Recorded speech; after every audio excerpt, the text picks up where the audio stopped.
des fiches personnages. Hop, encore des fiches personnages, Élosée, Capucine. Non, ça c'était Cristal à l'époque. Cristal, Martin. Elle n'existe plus. Elle n'existe plus non plus. Célestin, il a changé. Des fiches personnages remplies d'informations archi stériles qui n'apportent rien à mon personnage. Parce que, à quoi ça me sert de savoir qu'Ilosée adore la tarte à la rhubarbe?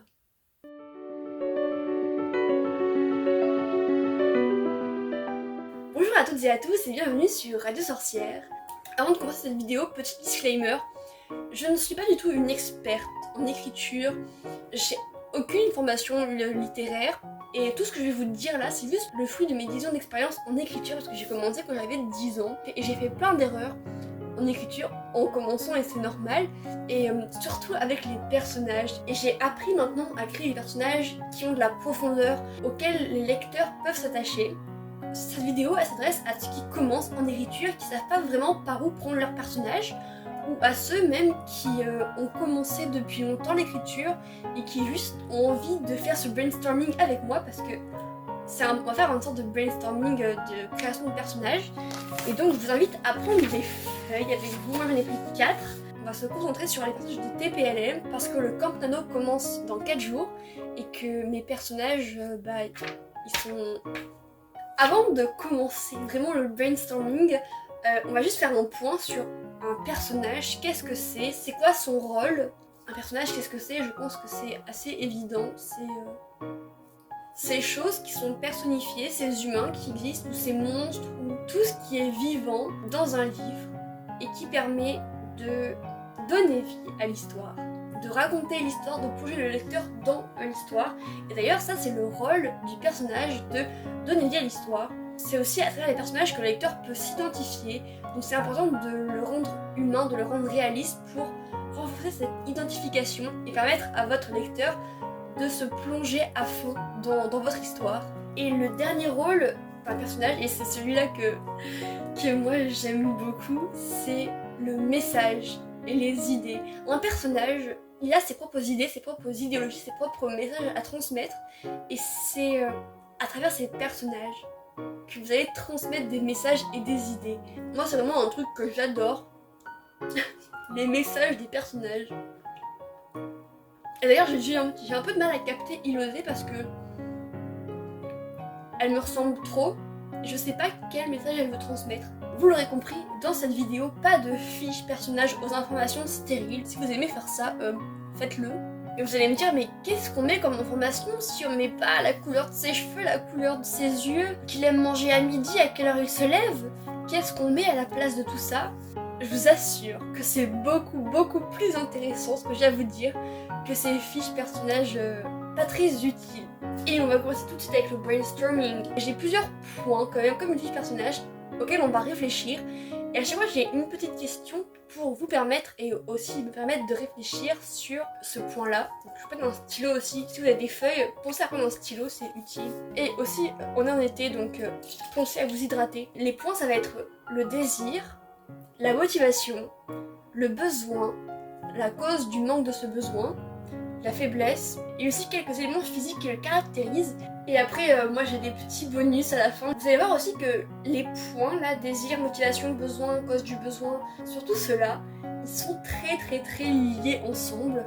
Ça va permettre de créer l'évolution qui est aussi un point de la fiche. J'essaierai de vous faire une fiche, je la posterai sur Instagram en même temps, enfin le même jour que cette vidéo sortira. Avec qui on va commencer? Victoire, Karl, Rose ou Arthur? On va commencer avec Victoire, allez. On va commencer avec le désir. Et Victoire, qu'est-ce qu'elle veut Victoire dans sa vie? Elle veut devenir musicienne d'orchestre. Ou en tout cas, elle devient musicienne, vivre sa vie de sa passion. Mais qu'est-ce qui la motive à vouloir devenir musicienne d'orchestre? Il y a plusieurs raisons. Déjà, Victoire, c'est la seule chose qu'elle pratique. Elles sont capables de faire de la musique parce qu'elle la pratique. Elle se sent estimée quand elle fait de la musique, en tout cas au début. Aussi, dans l'orchestre où elle joue, elle adore ça. Elle adore être avec ce groupe. Elle se sent vraiment à sa place. Et c'est rare que Victoire se sente à sa place dans un groupe, parce que Victoire est HPI. Ça, c'est une caractéristique qu'il ne faut pas que j'oublie. La musique, c'est quelque chose qui la rend fière, qui rend fière ses parents, et forcément, ça a de l'importance pour elle, parce que c'est beaucoup de fierté. Puis elle est douée. Et donc maintenant, on va passer au besoin. Le besoin, il est souvent différent du désir, sinon il n'y aurait pas d'évolution. Le besoin d'un personnage, c'est ça qui est hyper important. On a tous des besoins, besoin de boire, besoin de manger. Les besoins vitaux dans TPLM sont pas importants. Au-delà de la motivation, c'est ce besoin qui nous pousse dans nos choix. Parfois on agit pas forcément contre ce besoin, on n'a rien à faire donc on l'ignore. Il y a une phrase dans Harry Potter que j'aime beaucoup, c'est « L'ennui, c'est que les humains ont un don pour désirer ce qui leur fait le plus de mal. » Votre personnage, ce qu'il désire, ça lui fait le plus de mal. Et donc Victoire, devenir musicienne d'orchestre, c'est ce qui lui fait le plus de mal. Pas parce que c'est mauvais d'être musicienne d'orchestre, au contraire, j'aurais adoré moi être musicienne, pouvoir vivre de ma passion. Mais le problème c'est que je comprends maintenant un peu plus le sens de cette phrase, c'est que j'ai dû souffrir, y mettre. Ah, c'est tellement dur à dire, vous imaginez pas. Le besoin de Victoire, il y en a plusieurs. Besoin de se sentir accepté dans un groupe, besoin de s'aimer, besoin d'attention aussi, d'amour, besoin de confiance en soi. De quoi elle a besoin, Victoire? Elle a besoin de tellement de choses, la pauvre. De se sentir à sa place. En fait, c'est surtout ça, se sentir à sa place. Trouver sa place. Elle a besoin d'amour, Victoire. On a tous besoin d'amour. Et besoin de contrôler ses émotions aussi. Ok, elle ne se sentira peut-être jamais à sa place. Ok, elle aura peut-être des choix qui sont différents des autres, de ce qu'on attend d'elle. Elle en décevra du monde. Et ok, elle sera souvent blessée par son trop plein d'émotions, son hypersensibilité. Voilà. Donc elle a vraiment besoin de s'accepter elle-même, d'accepter qui elle est. Et c'est un trop beau message. Et ouais, c'est... Je sais pas quoi dire. Je suis désolée. Non, faut pas que je m'excuse. Faut pas que je m'excuse.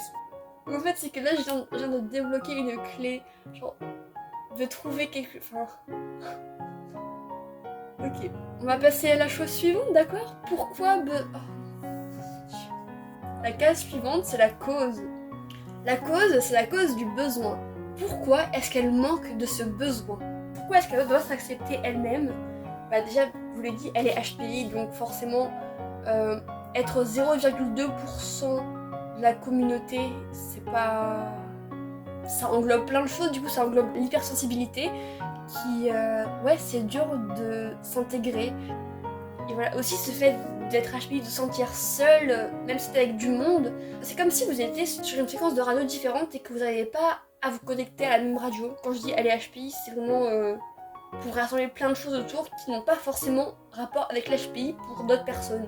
C'est-à-dire que pour moi, ça a un rapport parce que c'est comme ça dans ma tête que je le lie à tout, mais pour d'autres, ça sera absolument différent. C'est-à-dire que on peut se sentir seul et exclu même sans être HPI. Mais voilà, ce qui dure surtout, c'est de s'accepter elle-même. Je me suis tellement adaptée aux autres, j'ai tellement adapté ma personnalité, qui j'étais aux autres pour m'intégrer que je me suis perdue en route. C'est parce que beaucoup de gens aussi lui ont dit t'es trop ci, t'es trop ça, t'es pas assez ci, t'es pas assez ça. On peut regarder des autres aussi. Après, c'est sa faiblesse. La faiblesse de Victoire, c'est son manque de confiance en soi, clairement. Son anxiété aussi, peur de s'ouvrir aux autres, de ne pas être acceptée, de se sentir seule. Tout ça, c'est des choses qu'elle peut contrôler elle-même, mais ça, elle ne sait pas encore si c'est peur. Non. Les peurs sont toujours illogiques, souvent illogiques. Tout ça, tout ce qu'on vient de faire là, c'est ce qui va permettre de construire l'évolution du personnage. Et ça, c'est tellement intéressant. Au début, votre personnage, il agit pour son désir. C'est-à-dire que Victoire, elle agit pour devenir musicienne d'orchestre, parce qu'elle adore ça, la musique. L'orchestre, c'est ce qui la fait se sentir à sa place dans un groupe. Elle se sent estimée parce que tout le monde lui dit « Waouh, tu joues bien !»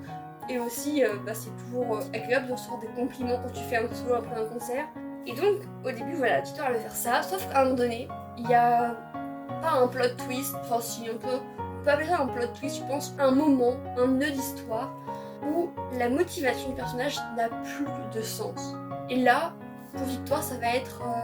après un gros burn-out, elle se sent plus légitime d'être là où elle est, de faire ce qu'elle fait, elle se sent nulle, la musique ça n'a plus de sens, ça n'apporte plus rien à sa vie, ça ne la rend plus heureuse.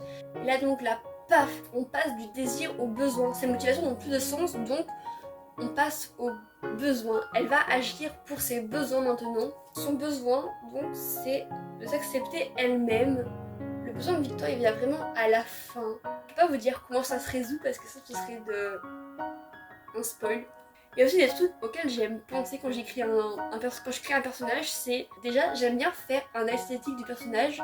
Voilà, c'est un petit esthétique que j'aime bien faire pour comprendre le personnage, pour les voir visuellement, voir ce qui dégage en tout cas. Et aussi, ça c'est très nouveau parce qu'avant je détestais écrire en musique, peut-être parce que la musique et moi c'était compliqué. Mais maintenant, je peux pas écrire sans musique. Et donc mes personnages sont liés à la musique.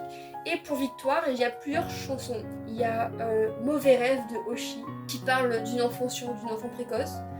Et après, la deuxième chose que j'aime penser, c'est ses pensées intimes avant de dormir. Connaître les pensées intimes de ces personnages, pas forcément les écrire, mais juste y réfléchir, c'est très intéressant. Après aussi, c'est comment est sa chambre. Parce qu'une chambre, ça représente tellement ce qu'on est. Moi, avec ma chambre, vous savez que j'aime les livres, que j'aime la nature, que j'aime la musique. La chambre, ça représente vraiment la personnalité du personnage. Bon, j'ai fait Victoire en 43 minutes. Je sais pas au final si je vous aurais montré Victoire, Rose, Arthur et Karl. Mais en tout cas, sachez que moi j'ai fait mes petites fiches personnages qui sont pas très jolies. Mais bon, c'est des fiches personnages comme les autres. En tout cas, mes personnages sont beaucoup plus clairs maintenant dans ma tête. Et je suis prête pour les mettre sur papier au Camp Nano. Et j'espère que cette vidéo vous aura aidé vous aussi à comprendre mieux mes personnages, à les créer. Moi je vais retourner à ma préparation de TPLM pour le Camp Nano. J'ai tellement hâte de commencer à l'écrire ce livre. Je sais pas, il m'appelle tellement. Et donc je vous dis à bientôt pour une prochaine émission de Radio Sorcière.